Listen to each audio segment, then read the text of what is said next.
Louvado seja nosso Senhor Jesus Cristo. Estamos aqui de novo no nosso podcast Missão Desperta-te. Meu nome é Fábio, missionário, professor, terapeuta, e estou aqui hoje com uma missão muito mais do que especial, que nós vamos falar sobre Pentecostes. A intenção é que hoje o Espírito Santo, ele muito mais do que nos mova, ele encha esse lugar aqui com o teu fogo, assim como ele fez lá na festa de Pentecostes. E antes da gente começar, só quero pedir para que você nos ajude a divulgar esse podcast aqui, dê seu like, você também pode compartilhar isso com seus amigos, nos siga tanto no Instagram como também no YouTube. E sem mais delongas, vamos começar aqui, e para começar eu quero chamar aqui esses dois homens aqui que eu vou te falar, viu? São os homens do Espírito Santo. Aleluia.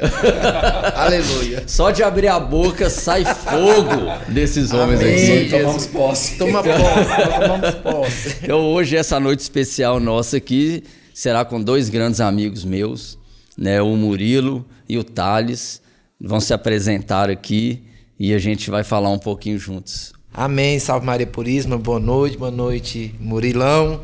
Então, me chamo Thales Diniz, né? Os irmãos já conhecem, sou missionário católico, sou casado, tenho 3 filhos. Esse mês agora, né? Dia 9 de abril, eu completei 29 anos de caminhada cristã, né? Em 97, fiz a minha primeira experiência com Deus, que mudou minha vida radicalmente. E estamos aí na caminhada, participo do grupo de oração, sou servo do grupo de oração Nossa Senhora do Carmo, é grupo que pertence à Renovação Carismática Católica, movimento da igreja, e estamos aqui hoje para rezar, partilhar um pouco, falar desse que é aquele que trabalha, né, nas nossas almas, como diz Antônio Rui Marinho, o Deus desconhecido, né? Amém, glória a Deus. Então, boa noite, né? Sou o Murilo. Sou consagrado da Comunidade Católica Filhos da Misericórdia, também professor, né? Não pode falhar, o bate-papo hoje é tudo professor, né?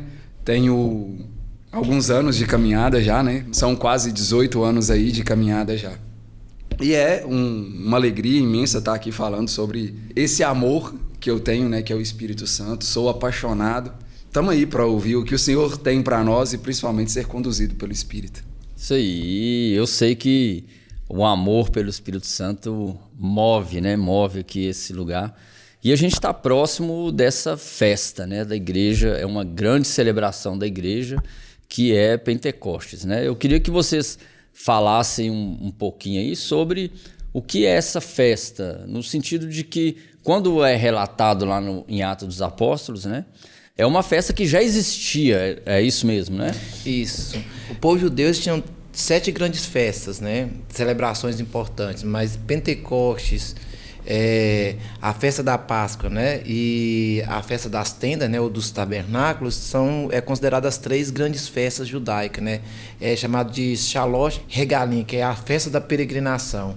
Era uma ordem de Deus que deu para o seu povo no livro de Levítico, e dessa ordem que pelo menos 3 vezes no ano o povo tinha que subir até Jerusalém para celebrar, né?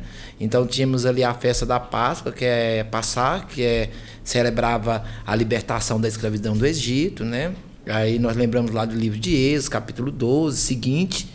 E aí 50 dias depois celebrava-se as festas das colheitas, que aí é onde nós celebramos a festa de Pentecostes, que coincidentemente também é a festa onde nós celebramos a entrega das tábuas da lei, dos mandamentos, né? Então, e aí tem o Sucote, que é a festa das tendas, né? Essas 3 festas ainda é muito presente ainda na cultura judaica, até hoje eles preservam isso. Então, ela remete lá do Antigo Testamento, e na época de Jesus, com o acontecimento de Pentecostes, então não era algo assim, foi criado naquele momento, já era algo assim como foi na história, né? Pentecostes já simbolizava. E é importante a gente colocar isso, né? Porque a gente fala assim, a Pentecostes é só mais uma festa. Não, é uma grande festa na tradição da igreja e na cultura do povo judeu também. Interessante. E aí, Murilo, nesse momento ali, né? Já depois de Cristo, essa festa ela passa a ter um significado novo, né? O que significa Pentecostes depois de Jesus Cristo? Como o Thales disse muito bem, né, a questão dos 50 dias, né, pós-Páscoa, ali acontece o derramar do Espírito, né, em Pentecostes. Jesus pede para que os seus discípulos vão para Jerusalém, voltem, né, e aí esse fato de voltar para permanecer naquele local, para que eles recebessem esse Espírito, né, para que eles recebessem esse Pentecostes. E esse Pentecostes é o início da nossa caminhada. Ali vamos dizer assim, dá o start da nossa igreja, né?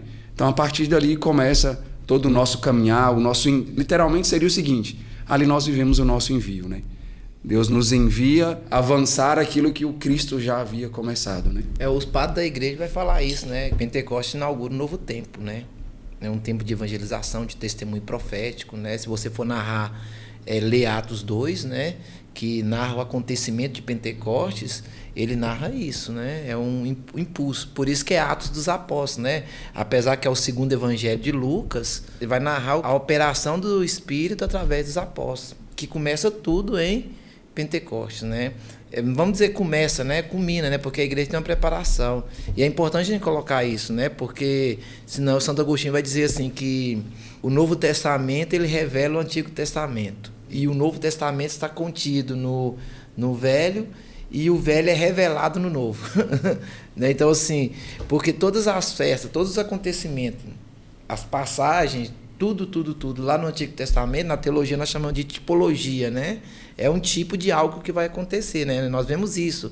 Adão sendo um tipo de Jesus, um simbolismo, né? Aquele ali representava Jesus, José do Egito, você pega ali Eva, simbolizando Nossa Senhora, que é a nova Eva, e não somente alguns personagens, mas também alguns acontecimentos. Porque, por exemplo, se nós pegarmos a festa da Páscoa, a passagem era isso, quando em Êxodo 12, quando o Senhor fala, pega um cordeiro macho, sem mancha nenhum, de 1 ano, você vai sacrificar, vai pegar o sangue dele, vai colocar na porta, porque vai preservar o povo do anjo exterminador, vai livrar eles, quando o anjo passar no Egito e ver aquela casa, na porta daquela casa, aquele sinal do sangue, eles vão ser preservados. Então, aquilo ali estava simbolizando quem? O sangue de Cristo, a redenção de Cristo. A mesma coisa de Gênesis capítulo 22, né? Quando a famosa cena, né, do Monte Moriá, quando Abraão vai levar Isaac para ser sacrificado. Né? E é interessante essa passagem porque fica 3 dias, olha o simbolismo, né? Os 3 dias, é o único filho. Isaac ainda pergunta para ele próximo, pai, temos lenha, né? Já temos tudo pronto, mas cadê o cordeiro? Temos até o lugar, mas cadê o cordeiro, né? Ele estava perguntando cadê o cordeiro e João responde no evangelho, eis o cordeiro de Deus que tira o pecado do mundo. Então ainda nessa passagem Abraão vê ainda um cordeiro, depois quando ele vai fazer o sacrifício, o Senhor fala, Abraão, eu vi que você pode parar, você foi provado, você é um homem fiel. A cena que mostra para nós é que eles veem um cordeiro preso pelo chifre num madeiro, né? Mostrando, simbolizando também a coroação de Jesus, né? Então ali você tem tudo, e Futoshim vai dizer que aquilo ali é uma representação. Então nós temos várias cenas que é representação do novo. E Pentecostes é assim, porque depois de 50 dias após a Páscoa, o Senhor dá as leis para Moisés, as tábuas da lei. E aí Pentecostes é o que também? O Senhor dá uma nova aliança para o povo também. Agora vai ser o quê? O cumprimento do profeta Ezequiel, né? Que Ezequiel 36, o que você vai falar? Versículo 24, ó, eu vou derramar sobre vós águas puras, que vos purificarão de todas as vossas imundícias. Vou tirar, versículo 25, do teu peito o coração de pedra e vou colocar um coração de carne. Então, as leis são infundidas em nós. Vou colocar, a palavra forte vou meter em vós, eu gosto dessa palavra, vou meter em vós meu espírito para que você obedeça as minhas leis e siga os meus preceitos. Aí sim, eu vou ser o seu Deus e você vai ser o meu povo. Então, Pentecostes inaugura para nós esse tempo de graça. É um tempo novo. E aí, assim, aí a gente vai ver as promessas do Espírito Santo no Antigo Testamento. Porque se você pega, por exemplo, Joel capítulo 3, quando Joel vai falar assim, acontecerá naqueles dias, nos últimos dias, que eu vou derramar o meu Espírito Santo sobre todo ser vivo. No original é sobre toda a carne. Por que sobre toda, né? É importante a gente entender isso, Murilo, porque no Antigo Testamento a ideia que tinha, e isso é o fato, é que o Espírito Santo não era tão presente como foi no Novo Testamento. Não tinha ainda essa noção. A noção, assim como várias noções de eternidade, de ressurreição, no Novo Testamento que isso é enculturado no povo. Então, a ideia que tinha o quê? Qual que era a ideia do Espírito Santo? Ele era uma força, aí você vai ver, que era dada para algumas pessoas, aí eram os reis, alguns profetas, raríssimas mulheres, e elas não eram permanentes. Ela vai vir, cumpre o que tinha que fazer, cumprir, depois ela era retirada. Você vê ali no livro dos Números 11, Deus vai tirar uma pouquinho, essa passagem é bonita, né? Ele tira uma porção do Espírito de Moisés e derrama sobre os 72 na tenda, que depois Eliabe, Meldade é batizado, os dois curiosos que estavam numa tenda separada. Você pega ali Sansão, você pega os profetas, então eram algumas pessoas. Aí Joel fala o quê? Vai acontecer que vai chegar um tempo em que o Espírito Santo vai ser dado sobre toda carne. Aí vai dizer, olha, vossos filhos terão visões, vossos anciãos sonharão. Vou derramar o Espírito sobre os escravos e sobre todo o povo, sobre as mulheres. Ou seja, não há mais discriminação. O Espírito ele é para todos. E em Pentecostes, quando nós lemos Atos 2, vai falar assim, estavam todos reunidos. O Espírito veio e todos ficaram cheios. E aí é interessante, Fábio Murilo, não sei se vocês sabiam, mas Santo Agostinho, quando ele medita essa passagem, e é muito atual isso, ele vai falar assim, quando o Espírito Santo é derramado, nesses últimos tempos, ele vai falar assim, os vossos jovens terão visões, e os vossos anciões sonharão. Ele fala assim, que os jovens, a visão na Sagrada Escritura, significa maturidade. E você tem maturidade de vida depois quando você fica velho. Então ele vai falar assim, vai chegar um tempo que o Espírito Santo vai ser derramado sobre os jovens, e esses jovens vão ter uma maturidade de ancião. Não questão de idade biológica, mas vai ter a graça do Espírito é tão grande que esses jovens vão poder ser profetas. Aí a gente olha para o nosso tempo, um Carla Curtis. Você olha nós que não estamos tão velhos assim. Tem um monte aí, né? Você pega a Tainá Azevedo. Não, tem uma leva, fala assim, até mesmo no contemporâneo, santos. Santos que estão em processo, né? Isso. Aí assim. Isabel Cristina, né? Aquela que. Está em processo. De Minas Gerais. De Minas Gerais, Isabel Cristina. Dom Jorge até deu ela como padrinhos patronos para as novas comunidades agora na diocese. Ele falou isso também no homilia agora para o movimento carismático. Ele fala e tem outra aqui por exemplo, o Guido também. O Guido era pregador de grupo de oração. Surfista lá, o médico. Ele, não é? O Guido. Tem o Câmara lá, o menino Marcelo Câmara, né? Ô Murilo, quando eu vejo, eu leio a Bíblia e eu gosto de viajar na Bíblia, assim, sabe? Tentando imaginar as cenas e tudo assim. E no Novo Testamento, para mim, a cena mais, assim, fantástica no bom sentido, assim, quando eu tento imaginar, é Pentecostes. Sim. Né? Eu sou muito apaixonado também no milagre em Bodas de Caná, porque eu fico me colocando no lugar dos servos que encheram lá de água e Confesso que eu achei que era o lugar de Tomé. Não, Tomé eu já... Eu também. Você ocupou vários lugares. Eu e Tomé temos muito em comum. Assim. Mas Pentecostes me admira muito, assim. Porque aquela cena não é uma figura de linguagem, Nunca. Né? Então eu queria que você falasse assim, de duas coisas, assim. As línguas de fogo, né? Porque o Espírito Santo ele é mostrado de várias formas diferentes, mas em Pentecostes são línguas de fogo. E depois a gente estava até conversando em off aqui, né? Antes de começar, sobre a questão de bebida alcoólica e tudo, que quando eles saem ali para poder pregar e eles começam a falar e todo mundo entende na língua deles e tudo, mas tem um momento também que eles começam a falar e as pessoas falam assim, que eles estavam embriagados de vinho doce, né? Então, eu linko muito isso, a língua de fogo que vai individualmente em cada um E dali eles saem cheios de tal forma que parece que eles estão embriagados, né? Então, como que você enxerga assim, esse encher do Espírito como um fogo que queima mesmo, que chega a embriagar assim? Nós já partilhamos muito sobre isso, né? Mas eu vou me recordar da minha primeira experiência que eu vivi com Jesus, né? Vou voltar lá 18 anos atrás. Eu vivi literalmente isso, né? Claro, nas suas devidas proporções, né? A língua de fogo e tudo mais. Mas a minha experiência com Jesus, ela acontece dentro de um grupo de oração, aonde ali eu tenho uma efusão do Espírito, né? Esse derramar do Espírito, essa língua de fogo que desce, né? A gente vê muita representatividade, como o Thales mencionou muito bem, né? Mas a gente pensar nessa língua de fogo, automaticamente a gente pode pensar, toda a palavra na Bíblia a gente vai ver essa comparação do Espírito ao fogo, né? A gente até usa isso como medida para aquelas pessoas, eu vivi uma experiência com o Espírito ou não. Ele vai trazer o fogo, ele vai te levar a querer ser melhor. Então, assim, quando aqueles apóstolos, né, todos, né, estavam ali e eles recebem essa língua de fogo, logo para eles, eu pensava nisso enquanto o Thales partilhava da passagem de Joel, né? Eles estavam tomados de medo. Os discípulos que eles estavam reunidos e tinham perdido tudo. Eles tinham perdido aquele que eles iam, né, vamos dizer assim, tinha entregado tudo.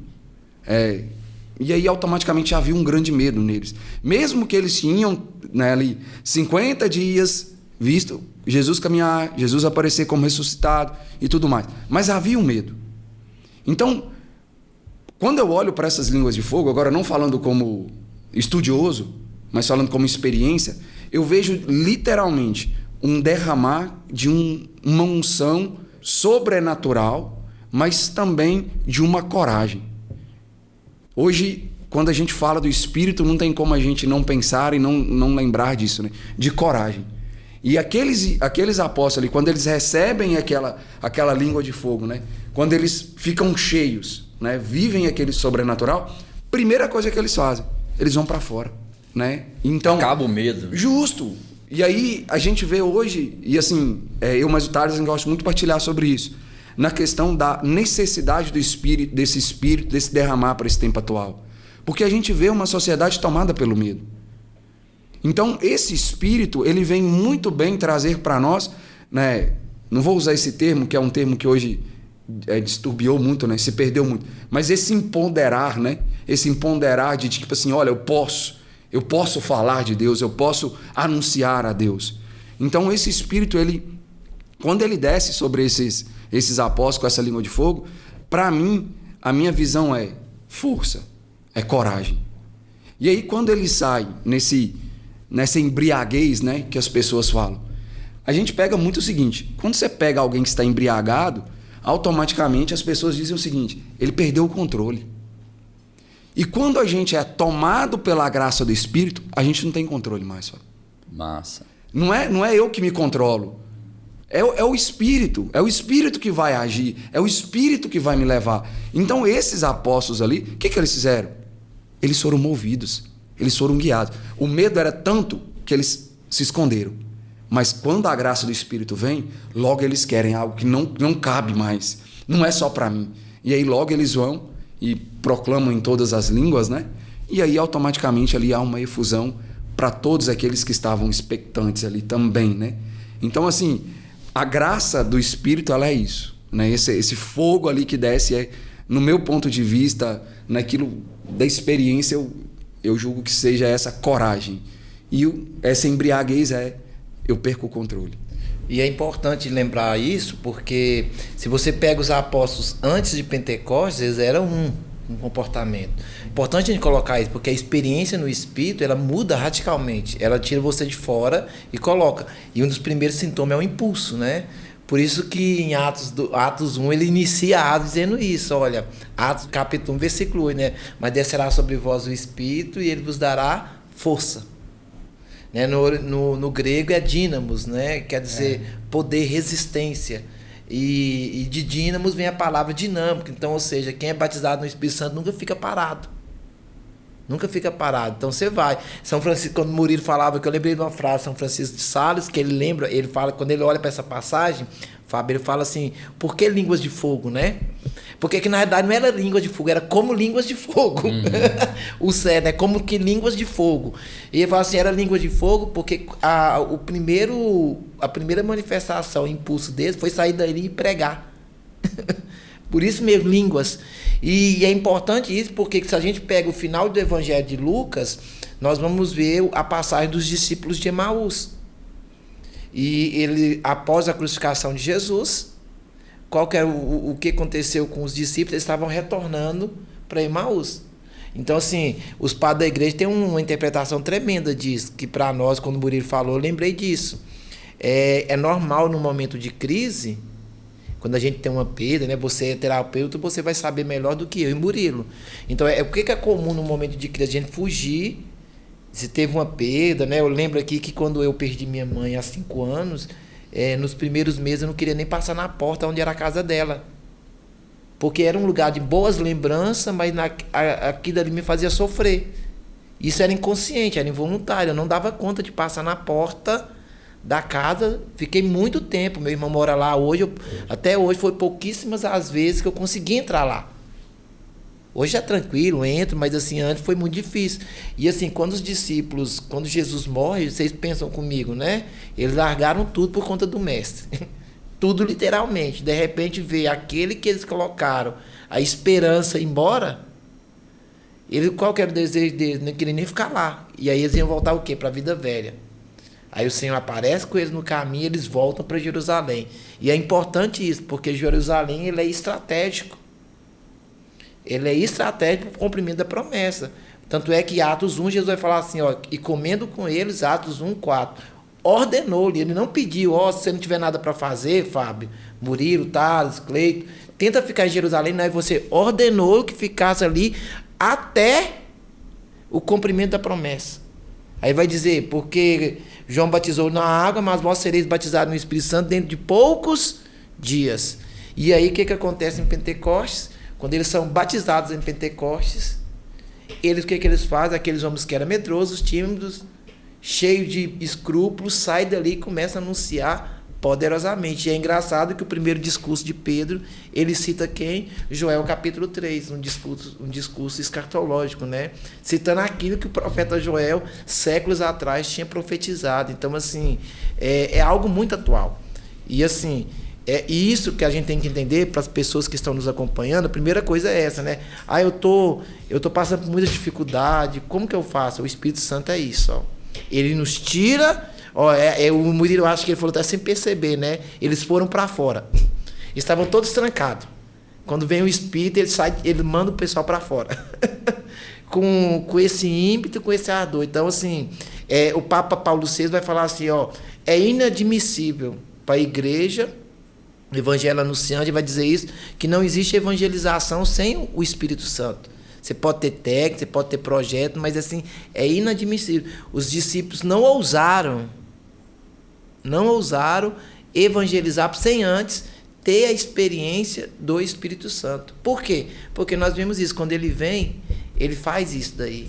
A gente percebe muito a importância de Pentecostes para a igreja, né? Sim. Como ele falou, ali nasce a igreja. Nasce.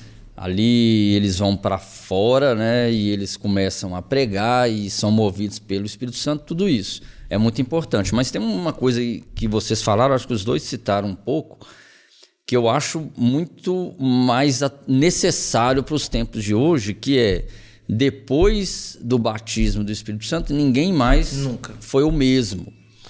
A gente poderia dizer que ser batizado no Espírito Santo e a cultura, digamos assim, de Pentecostes, né? A gente ter essa cultura de Pentecostes é também uma cultura de conversão pessoal, né? De olhar para Pentecostes como uma oportunidade de mudar mesmo, de ser diferente, de mudança de vida. Porque eles saíram, eles pregaram e tudo, e às vezes tem tanto, até missionário por aí, que prega, mas que não muda de vida, né? Igual o Murilo falou da força que é necessária para os tempos de hoje, mas não falta também essa conversão.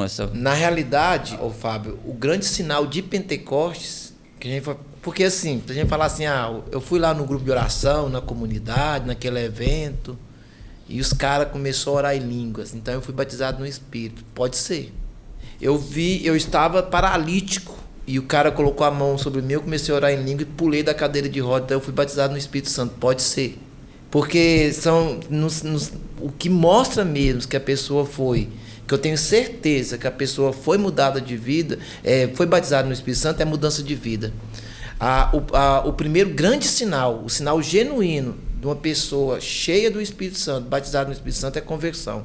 Então, se eu olho para a vida, você quer saber se a pessoa, né, para quem está nos assistindo, né, Thales, como que eu faço para saber que eu fui batizado no Espírito? Olha para a sua vida.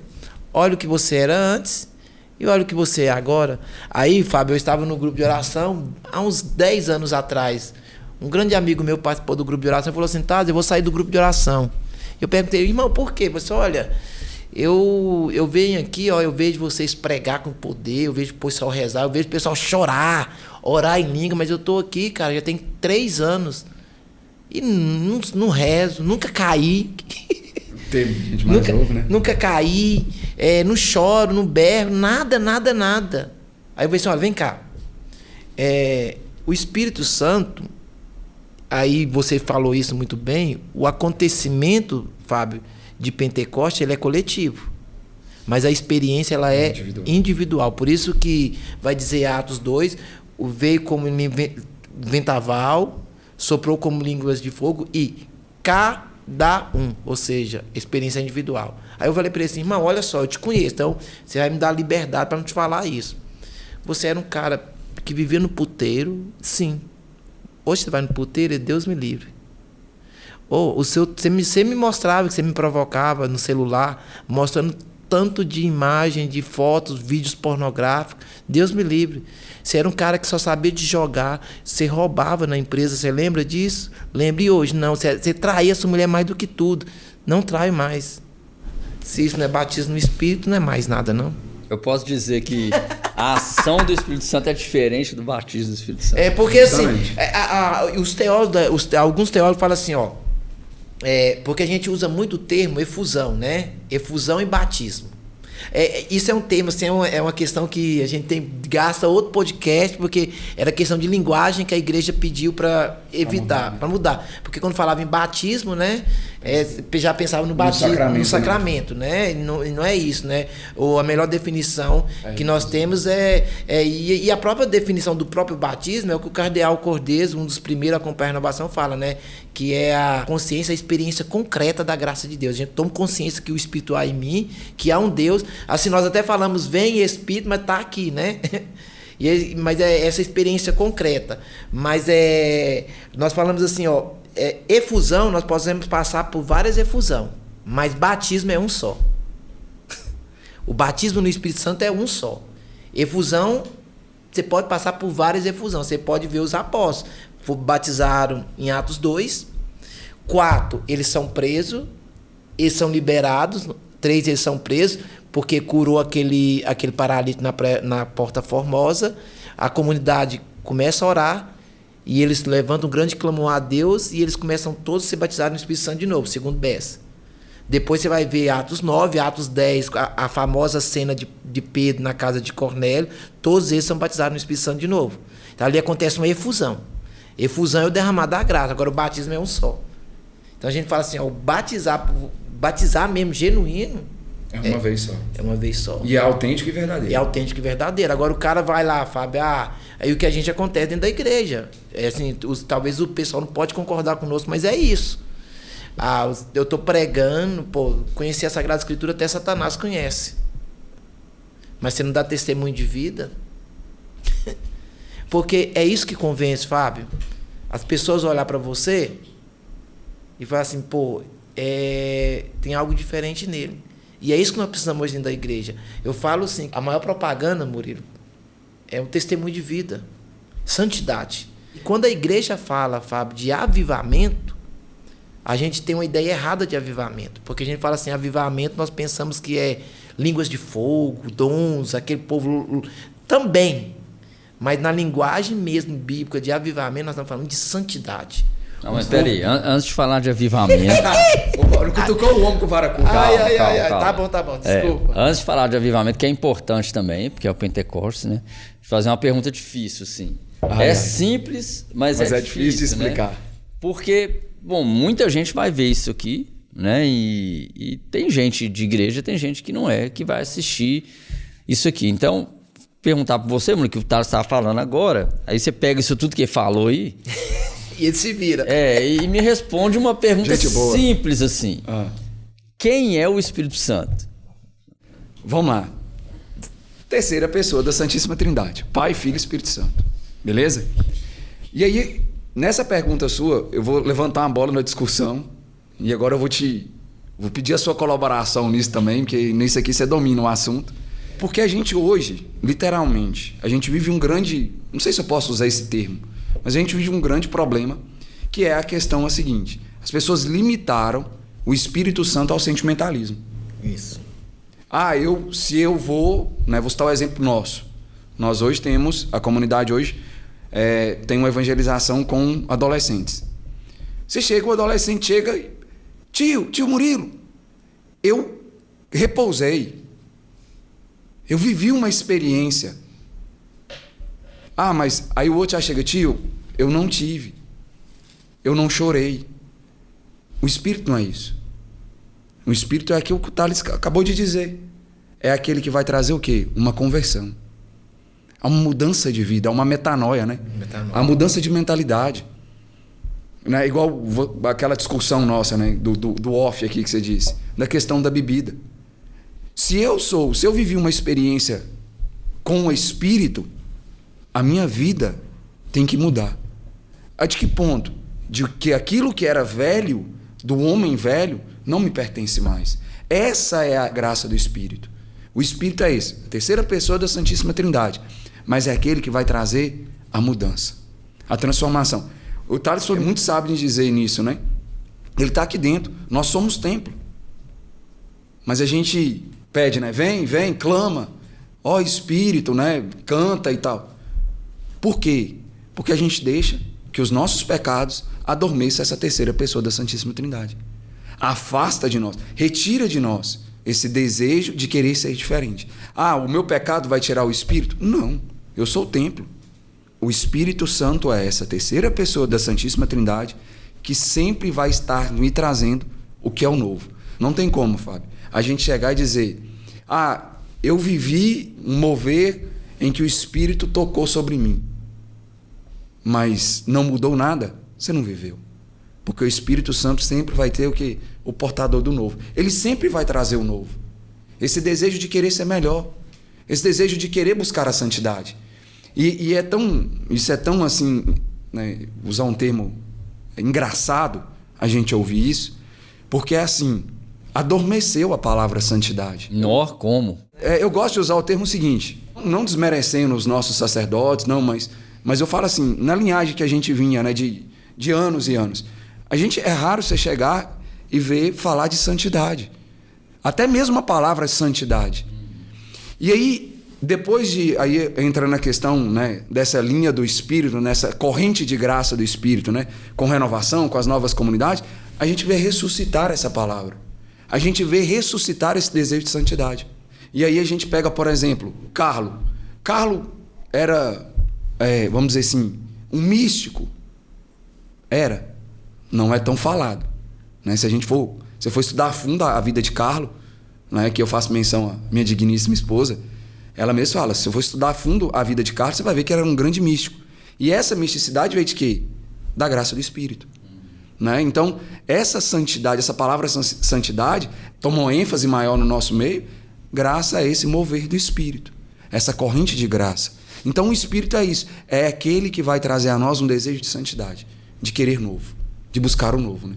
E avivar isso. Avivar isso, eu gosto muito da definição de Santo Agostinho, né? Santo Agostinho foi um grande estudioso sobre o Espírito, né? Sobre a Trindade de modo geral, né? Sim.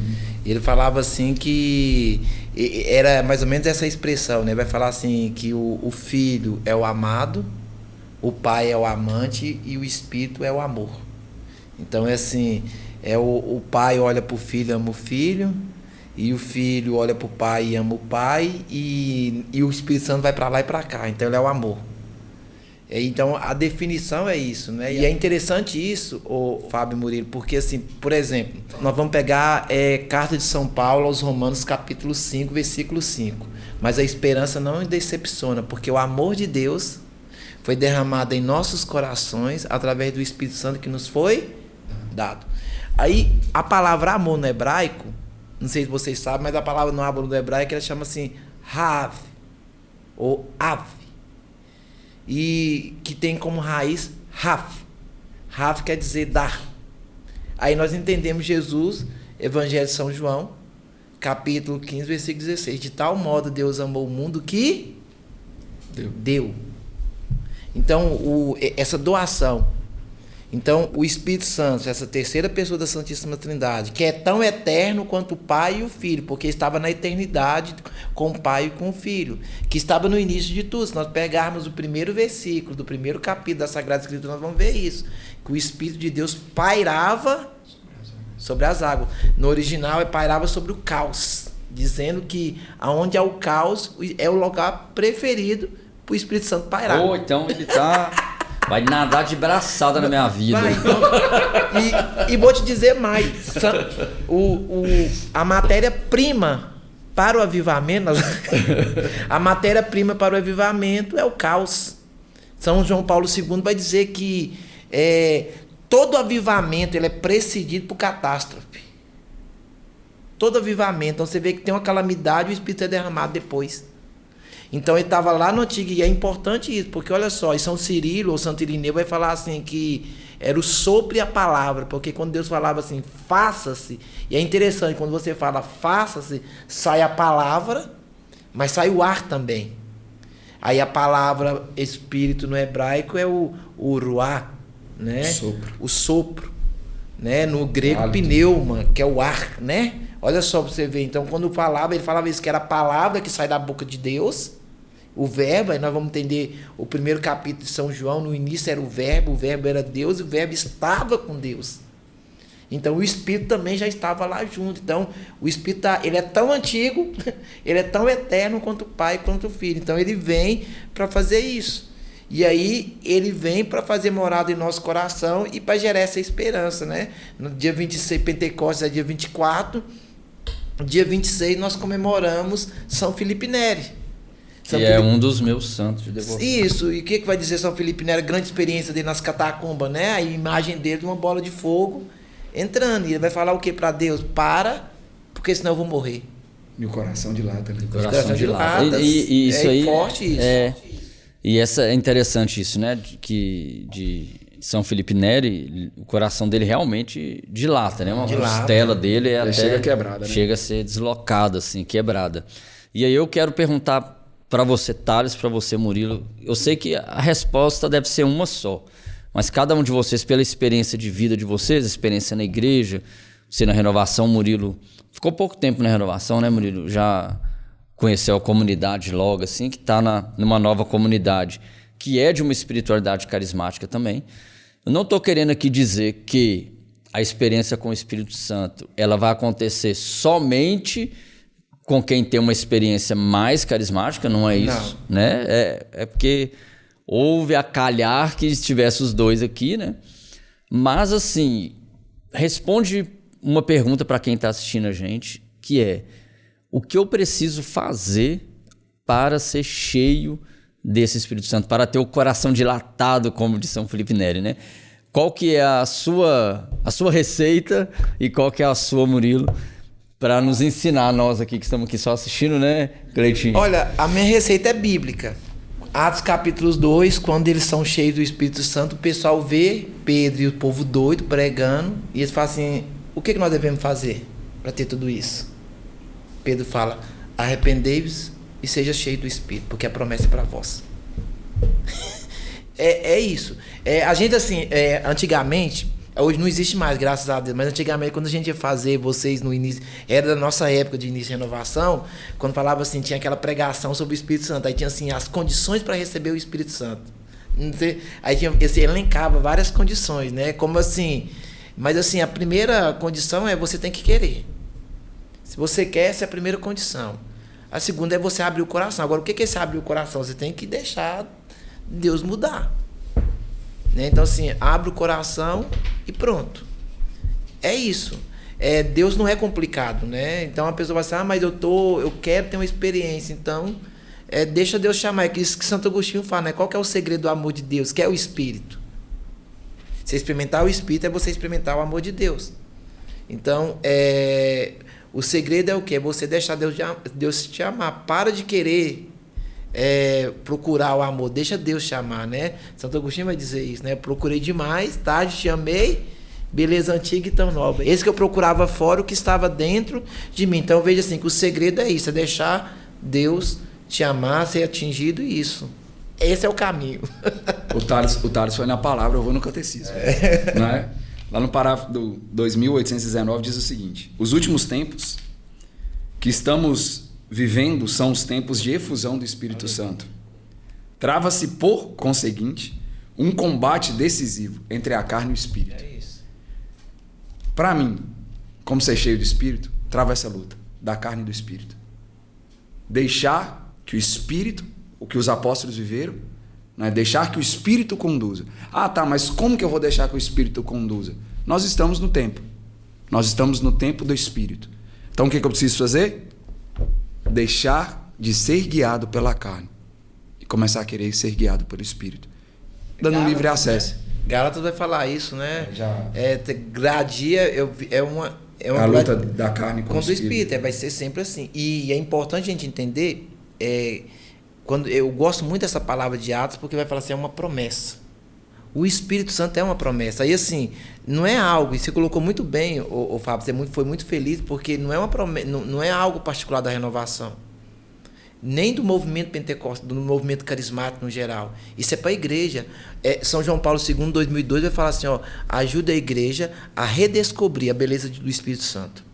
Isso lá em 2002.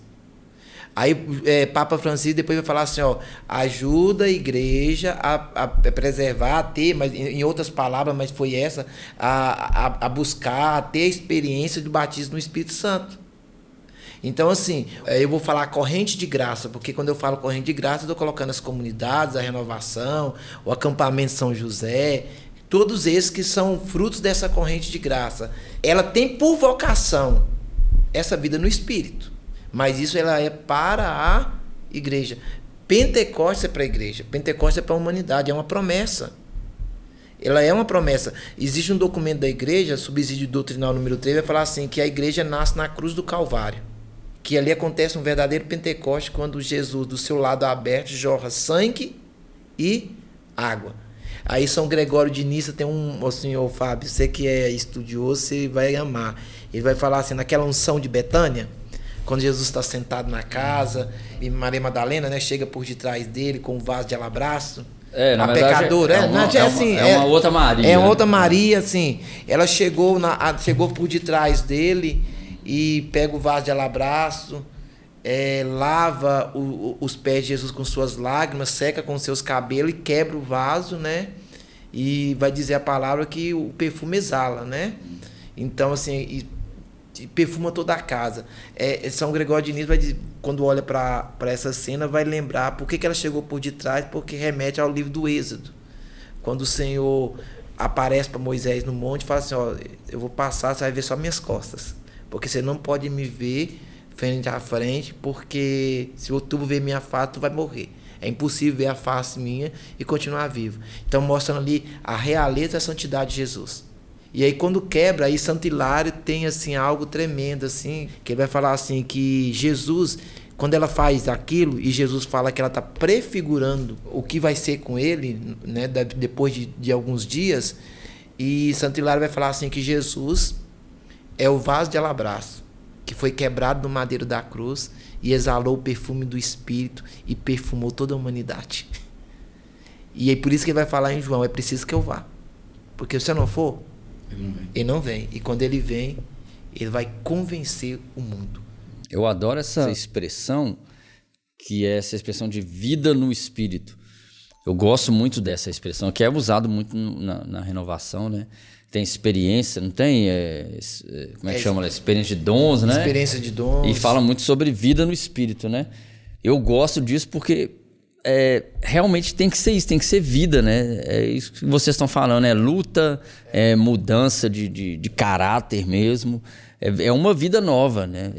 E você falando de vida, a gente tem que colocar, porque tem muitas pessoas que nos escutam, essa vida no espírito, a gente tem que tomar muito cuidado com isso. Porque, por exemplo, assim, quando eu vou nas formações, eu pergunto assim para os irmãos, qual que é a finalidade de um grupo de oração, de uma reunião de oração, seja ela da comunidade católica, seja ela da renovação. Aí todo mundo fala assim, levar as pessoas a um batismo, uma experiência poderosa no espírito. Eu, não. Isso é instrumento. Qual que é a finalidade? A finalidade é levar as pessoas a viver uma vida no Espírito. E qual que é a vida no Espírito? Uma vida de santidade. Aquele que o Murilo colocou muito bem, metanoia. É uma continuamente você vai lutar contra você, contra os seus escrúpulos, vai crescer em virtude, isso é o Espírito. Você vai parando de mentir, vai mudando o seu caráter, vai te forjando, vai melhorando o seu matrimônio, dentro de casa, no seu trabalho, na sua escola, no seu ambiente. Isso é a vida no Espírito, que é uma vida de santidade. Vida no Espírito é uma vida de santidade. E santidade é luta, né? É luta. Agora, a experiência de batismo no Espírito, de dons, isso são só instrumentos. Porque senão acontece muito que a renovação e as comunidades podem cair no reducionismo. Porque quando nós falamos assim, a renovação carismática católica, carismática porque lembra dons. E ela é muito mais do que dons. Então, assim, a gente usa o termo, tanto é que na Itália chama renovação do espírito, né? Não o termo renovação carismática católica é cunhado aqui no Brasil. É renovação espírito, em alguns lugares renovação espiritual. Eu tive no Canadá, né, uma época, lá é renovação carismática. Então, assim, não é todos os lugares que é chamado de renovação carismática. É importante, mas a gente pode retomar só aos carismas só, né? É muito mais abundante, né? É vida no espírito. E é tão engraçado quando a gente fala dessa questão da vida no espírito, né? Porque o Thales disse muito bem, você chegou a mencionar nisso. Às vezes a gente limita isso a um carisma.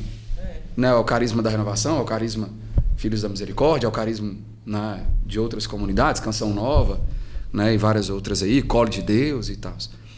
Mas se a gente pegar a vida no Espírito, ela nada mais é do que eu viver sobre a graça do Espírito. E viver sobre a graça do Espírito, eu posso muito bem ser um professor sobre a graça do Espírito. Eu posso ser um pai sobre a graça do Espírito. Sim. Né? E aí, às vezes a pessoa pensa assim, eu tenho que ter uma experiência dentro de um grupo de oração, dentro de um encontro, né, da comunidade. Não. Eu posso ter uma experiência dentro do meu quarto com Jesus. No solitário. O exemplo, o testemunho do Fábio, né, a experiência de uma confissão. Ali foi uma efusão do Espírito. Que a partir daquela confissão tudo muda. Né? A sua vida se transforma. Então, não é a movimento A, B ou C. É algo que é da nossa igreja, é algo que é de milênios, né, de anos, e que está aí à porta para que todos usem, para que todos vivam. Isso é bonito vocês falarem isso, porque assim, eu não quero aqui entrar em polêmica, não é nem intenção não, mas quando se fala muito dessa coisa do Espírito Santo e tudo, como fica parecendo que é só da renovação carismática, aí outros grupos dentro da nossa igreja, que é muito diversa, né, acaba não entendendo muito isso. E é legal quando vocês falam sobre essa real ação do Espírito Santo na nossa vida, nós somos capazes de ver esse Espírito Santo não somente dentro de uma espiritualidade carismática. Vocês fizeram um acampamento agora de São José. Já pensou? Eu estava lá na... Não, mas eu pensei antes, assim, eu pensei lá nas senhorinhas do apostolado da oração, assim, entendeu? E é interessante, porque assim, a gente coloca assim, o próprio movimento, a própria renovação em si, se você for pegar a história dela mesmo de surgimento, começou com os cursilistas, você vê. E hoje está aí. Então, assim, a Papa Francisco, eu tive a oportunidade de estar em Roma na primeira audiência dele com o movimento, ele faz isso em 2014, né? Ele falava isso, não coloca alfândegas a experiência do Espírito. É claro, nós temos por chamado, por vocação, é igual a gente falar assim, eu gosto de usar muito esse exemplo, né? Por exemplo, para pregar só sobre, para falar sobre casais, é só quem é do encontro de casais? Não, todo mundo pode, mas é claro, por vocação e ministério, É mais fácil. eles vão. Para falar sobre dízimo, qualquer um pode pregar sobre dízimo, mas aqueles irmãos lá da pastoral do dízimo, eles têm por chamado próprio isso. É igual isso. Vida no Espírito, todo mundo pode falar, mas aí nós, movimento pentecostal, nós temos por vocação esse chamado específico. E manter acesa, né? A vida no Espírito, né? A ideia, né? Porque assim, a gente fala assim, alguns irmãos falam assim, porque só agora que o Espírito foi derramado. Não, a igreja sempre foi assistida Sempre pelo foi. Espírito. Sempre. Não existe igreja sem Não, sempre.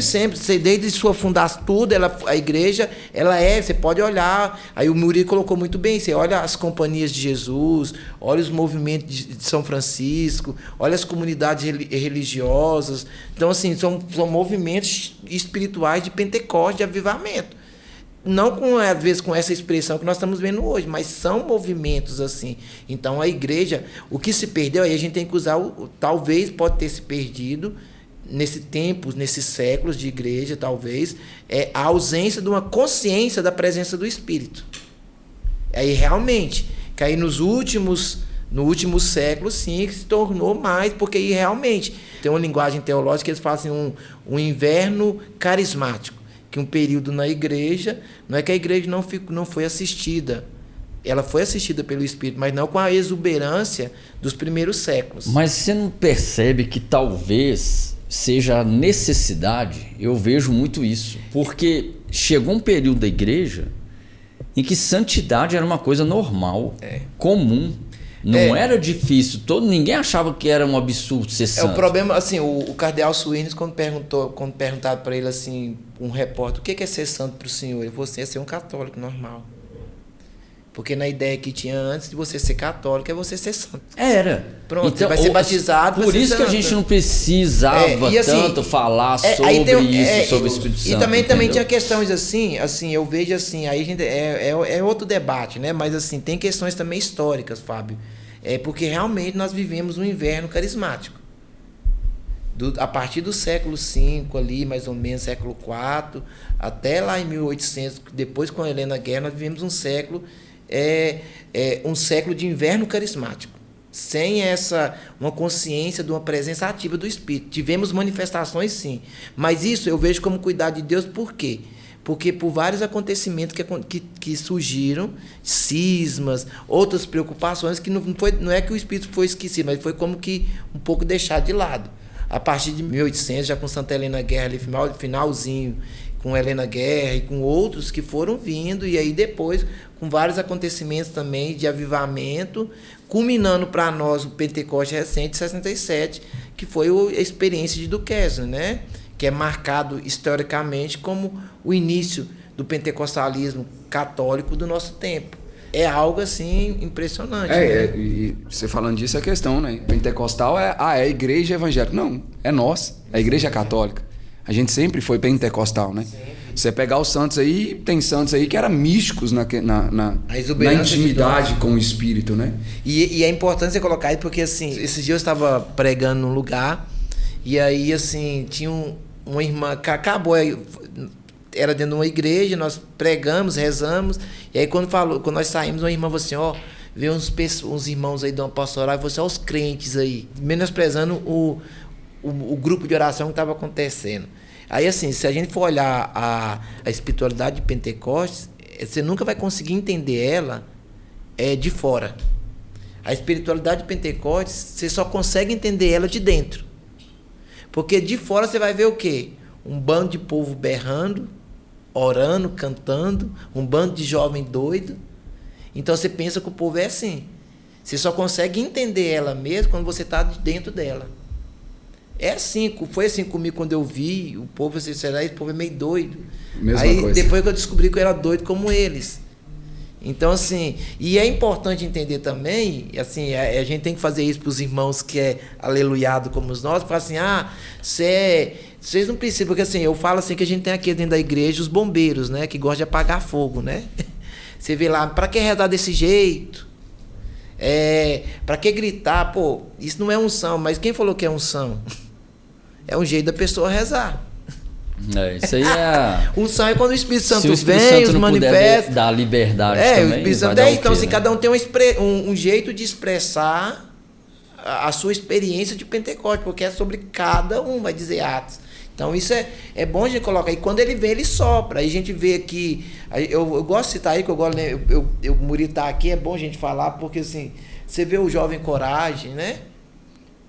Assim, é uma experiência que o pessoal pode criticar. Pode falar que é emocionalismo, que há muita gritaria, que é muito emocional. Pode sim, tem isso sim. Mas é inegável que muitos jovens foram alcançados pela graça de Deus. Eu vejo isso porque eu sou professor de muitos alunos que antes do Jovem Coragem e depois do Jovem Coragem, eu estou citando o Jovem Coragem como o Murilo está aqui, mas quantos outros grupos de oração que eu conheço de jovens antes e depois? Então, é inegável que há uma mudança, um despertar, um mover de Deus. Eu acho muito bonito essa questão que o Thales disse, né? Viver sobre essa corrente de graça, dessa ação do Espírito, só se vive, só se conhece você estando perto. Você vivendo, né? Porque, literalmente, a gente é taxado como doido, a gente é taxado como radicais e tudo, né? Mas o que seria de nós sem a nossa radicalidade? O que seria de nós sem a nossa loucura? Né? Exemplo, você pegar hoje, o Thales citou o exemplo do Jovem Coragem. Você imaginar um evento hoje para 800 jovens. É loucura. Aos olhos humanos, é loucura. Sem bebida nenhuma, sem nada que vai aluciná-los, é loucura. Não, você pega o acampamento de São José, num feriadão prolongado, os caras tá lá, um monte de macho, sem mulher nenhuma, dormindo em cabana, sem cachaça. Literalmente. Foi um milagre. Sem pescaria nenhuma. E não existe um mover. Assim, questão, a gente tem que ser honesto intelectualmente. Isso é questão intelectual. Abandona o espiritual agora, gente. Eu sou professor de exatas. Então eu trabalho com fatos. Olha isso, eu gosto de olhar isso. Olha o que você era antes e olha o que você é hoje. Há uma mudança. Não estou falando que você é santo, mas estou falando que você está nessa busca, né? Você está nessa busca. Então, assim, há um mover de Deus. Deus agiu ali.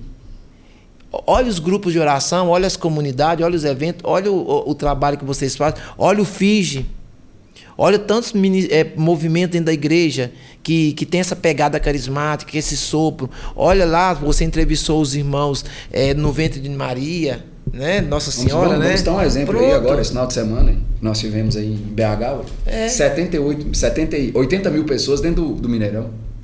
Um evento de 6 horas. Olha o mover de Deus, pessoas ali, milhões de pessoas acordando de madrugada, 4 horas da manhã. Umas acordam ainda menos, antes ainda.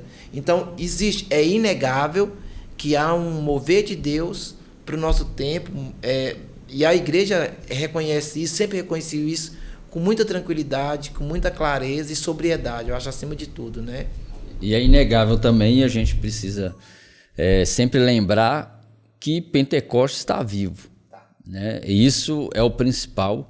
Não é só a comemoração de uma festa, uma lembrança, é vida dentro da igreja, né? E como é vida, a gente poderia ficar aqui a noite inteira falando sobre isso, né? Que é uma vida do Espírito. Mas não é possível a gente ficar aqui muito tempo. Mas assim, é vida...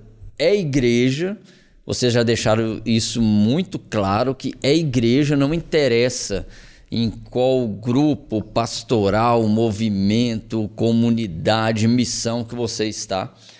É igreja, né? Antes de qualquer coisa. Mas nós temos aqui um homem que é renovação, né? Eu digo assim que o Thales, para mim, e mais alguns aqui de Unai, quando eu cheguei aqui, né, eu converti aqui, o Thales já estava na renovação, né? Tem o Murilo aqui, que para mim é comunidade, né? Nós entramos na comunidade juntos, assim, então a vida do Murilo é comunidade. Então eu queria, para a gente encerrar, que vocês convidassem as pessoas, né, para poder participar, para poder estar junto lá do seu grupo de oração. E convidando para o seu grupo de oração que isso seja extensivo a todos os grupos de oração do Brasil, porque a gente vai ser ouvido aqui em muitos lugares, com certeza. E Murilo fazer o convite aí para a comunidade católica Filhos da Misericórdia de Unai, mas que isso também alcance todas as novas comunidades, né, do Brasil, onde chegar esse podcast aqui, né? Vocês convidarem, né? Se eu quiser encontrar o Espírito Santo, né, lá no seu grupo de oração, lá na sua comunidade, né, como que eu faço? Então, esse ano eu falei para vocês que eu completei esse mês 29 anos de caminhada. Para mim, a grande graça que eu tive foi uma estabilidade pastoral. Acho que esse tempo, eu fico muito feliz, eu estou com 45 anos, eu tenho 29 anos de caminhada, eu tenho mais tempo de vida com Deus do que sem Ele. Uma vez perguntaram assim, se a renovação acabasse o movimento, para onde você iria? Eu falei assim, eu não iria para lugar nenhum, porque eu já estou no lugar certo. O Espírito, bem 16, vai dizer que jamais sopra para dispersar, mas para unir. Então, assim, às vezes o pessoal fala assim, esses movimentos são infiltrados dentro da igreja. Não, nós somos igreja. Não entramos pela porta do fundo, não somos melhores do que nenhum, somos mais bonitos, né? Melhores não. Mas, assim, eu queria terminar, né, falando para os irmãos que estão nos assistindo agora, seja de madrugada, à tarde, não sei o que você está fazendo, mas, assim, o Papa Paulo VI vai dizer assim que o Espírito Santo não foi derramado em Pentecostes. O Espírito Santo começou a ser derramado em Pentecostes. A igreja vive um perene Pentecostes. Pentecostes é atual, é hoje, é agora. E Deus tem muito para fazer na sua vida. Não importa como você está, a sua história. Deus te ama e Ele quer derramar esse amor que é o Espírito sobre a sua vida. Então eu quero fazer um convite muito especial para você a participar de um grupo de oração mais próximo da sua casa. Seja do grupo de oração da renovação, da comunidade. Se você é aqui de Unai, mora aqui nas redondezas ali do convento, eu quero te convidar todas as terças-feiras, a partir das 19 horas, grupo de oração Nossa Senhora do Carmo. Você vai ser muito bem-vindo e nós queremos mais gente para viver essa vida sobrenatural que nós experimentamos diariamente. Eu vou usar o meu exemplo, né? Como o Thales disse, o testemunho arrasta. Há 18 anos atrás, né, eu não sou tão velho como o Thales, né, mas estou quase lá. Eu tenho 36, então estou empatando ainda, 18 a 18, né? E eu me recordo que eu estava, né, na fase daquela euforia louca, numa procura insaciável de Deus. E quando eu entrei num grupo de oração e uma pessoa ali impôs as mãos sobre a minha vida mudou. E aí, até então, né, comecei na renovação e um ano depois surge a comunidade. E aí, a partir de então, eu entro para a comunidade. A comunidade hoje, nós trabalhamos com várias frentes de missões, né? Nós trabalhamos com família, com casal, com adolescente, com jovem. Hoje eu estou atuando na condição de responsabilidade com os jovens, com os adolescentes, né? E nós temos um grupo jovem que acontece todo domingo, às 19 horas, né? Na Casa da Misericórdia, Rua José do Patrocínio, número 325. E ali nós temos lidado com muito jovem enfermo, doente, e a gente tem aí vários e vários jovens dentro de casa, vivendo fechado às quatro paredes, né? Talvez seja o caso de um filho seu, talvez seja o seu caso, jovem, que está passando por aqui. Fica esse convite para você a procurar, né, no nosso caso aqui na cidade, procurar o nosso grupo jovem, ou em outro local que você esteja, procure uma comunidade, procure uma renovação, procure essa corrente de graça. Eu tenho certeza que a sua vida nunca mais vai ser a mesma, que a sua história nunca mais vai ser a mesma, e você vai entender a potência que é essa graça do Espírito, né? E para os adultos, nós temos lá no nosso grupo, nossa Noite da Misericórdia, né? Que é o nosso grupo de oração, acontece toda quarta, às 19h30. No mesmo endereço, né? Fica esse convite para você estar experimentando aí o que é esse mover do Espírito, né? O que é esse perene Pentecostes. Nós estamos no perene Pentecostes, amém, mas nós estamos à procura desse avivamento, né? Há uma promessa, o avivamento está chegando e nós queremos esse avivamento. Eu fico doido para poder achar uma oportunidade para repetir o que eu mais adoro repetir, que é uma frase do Antônio Roy Marim, que ele fala: a vida não é senão uma luta. Isso Então, mesmo. essa luta com o Espírito Santo, ela fica muito mais fácil. Então, gente, valeu. Foi top. Valeu mesmo, assim. Muito obrigado. Aprendi muito aqui com vocês. E vocês continuem aí nos acompanhando, né? Aqui no YouTube, também no Instagram, vai ter muitos cortes lá. E eu quero encerrar de um jeito diferente aqui, né? Depois o Cleitinho se vira na edição aí. Coitado dele. Mas assim, vamos encerrar fazendo uma oração do Espírito Santo, né? Se pudesse, tivesse tempo, a gente fazia um grupo de oração aqui, né? Eu tenho já tem, pregadores, tenho certeza que músico já tem, que é o Cleiton. Eu sei que vocês, quando começam a rezar, tem que mandar parar. Esses dois aqui é aqueles que quando eles vão rezar, eles fecham o olho, não é pra ter contato com o Espírito Santo, é pra não ver ninguém mandando parar, né? Fecha pra fingir de bobo. Assim. É de jeitinho. Mas como a gente não tem tempo, vamos encerrar fazendo a oração do Espírito Santo, né? Que ele nos cubra com esse desejo de santidade, e também a todos que estiverem nos assistindo, que a casa de vocês seja repleta com essas línguas de fogo, que estiverem em Pentecoste, que renove cada dia mais a nossa vida.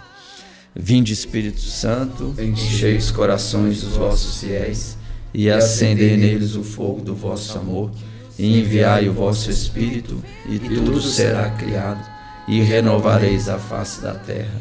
Oremos.